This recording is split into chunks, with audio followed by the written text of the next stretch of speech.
Salam Bapak Ibu, Saudara, salam sejahtera, salam miracle. Mari sebelum kita memulai firman Tuhan, kita berdoa. Tuhan, kami mengucap syukur atas hari-hari yang telah Engkau berikan pada setiap kami. Atas kasih sayang, setia, anugerah, kebaikan, kemurahan, dan pertolongan-Mu dalam setiap hidup kami. Engkau juga telah berkorban atas umat-Mu di muka bumi ini. Engkau sabar dan setia kepada kami. Tuhan, terima kasih Engkau hadir di tengah-tengah kami. Kami mohon Tuhan, anugerah kasih dan pengurapan terus tercurah di atas kami. Kuasailah setiap hati dan pikiran kami, dan juga hamba-Mu yang akan menyampaikan kebenaran firman-Mu. Roh Kudus, pimpin kata demi kata yang hamba-Mu akan sampaikan. Kiranya semua hanya daripada-Mu saja. Hormat, puji, syukur hanya untuk kemuliaan-Mu. Yang siap mendengarkan firman Tuhan, sama-sama katakan amin. Pada hari ini saya akan membawakan firman tentang teladan dari perkataan. Menurut kamus, menjadi teladan itu memiliki arti baik untuk ditiru. Sesuatu yang patut ditiru haruslah yang baik.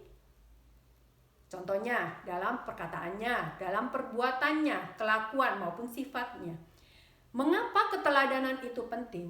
Dalam firman Tuhan di Titus 2 ayat 7 mengatakan dengan demikian.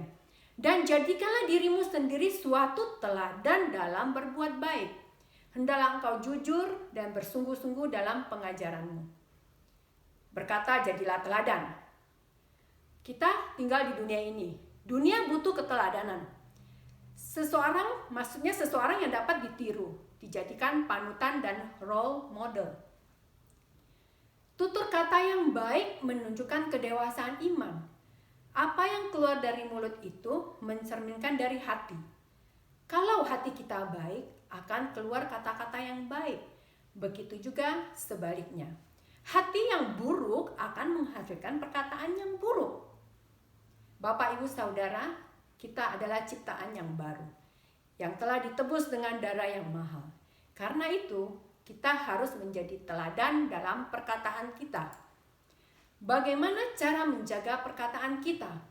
Satu, yang pertama-tama harus kita lakukan adalah berdoa. Minta pertolongan Tuhan, seperti pemazmur yang selalu meminta pertolongan Tuhan untuk menjaga mulut dan bibirnya.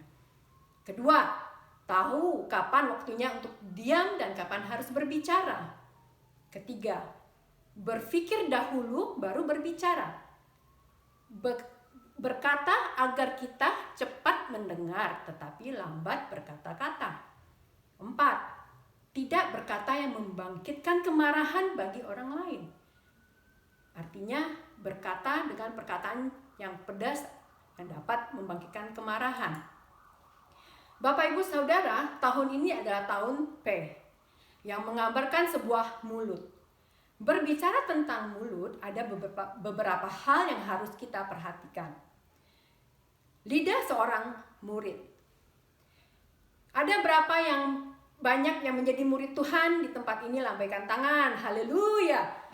Perkataan kita adalah untuk memberikan semangat baru kepada orang yang letih lesu, bukan sebaliknya.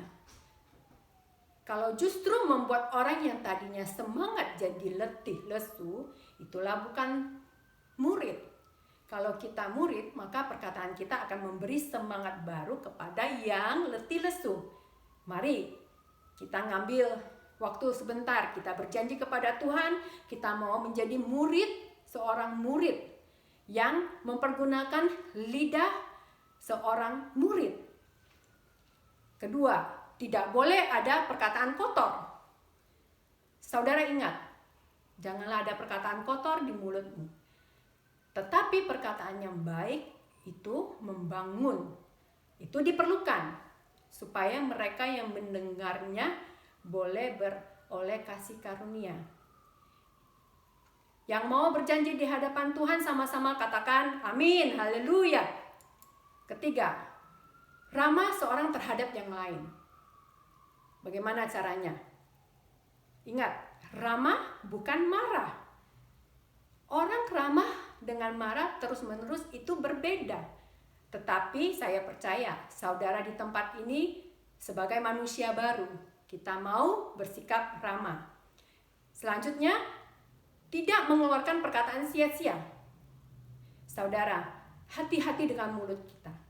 Perkataan yang sia-sia seperti fitnah, gosip, perkataan-perkataan kotor, bohong, ujaran kebencian, jangan sampai kita ucapkan. Sebab itu semua harus kita pertanggungjawabkan nanti di hari penghakiman. Karena dengan ucapan kita akan dibenarkan, dengan ucapan juga kita akan dihukum. Saya percaya ini adalah peringatan yang luar biasa. Mari, Bapak, Ibu, Saudara, jaga mulut kita, jadikan setiap perkataan kita menjadi teladan. Terima kasih, Tuhan Yesus memberkati. Haleluya, amin.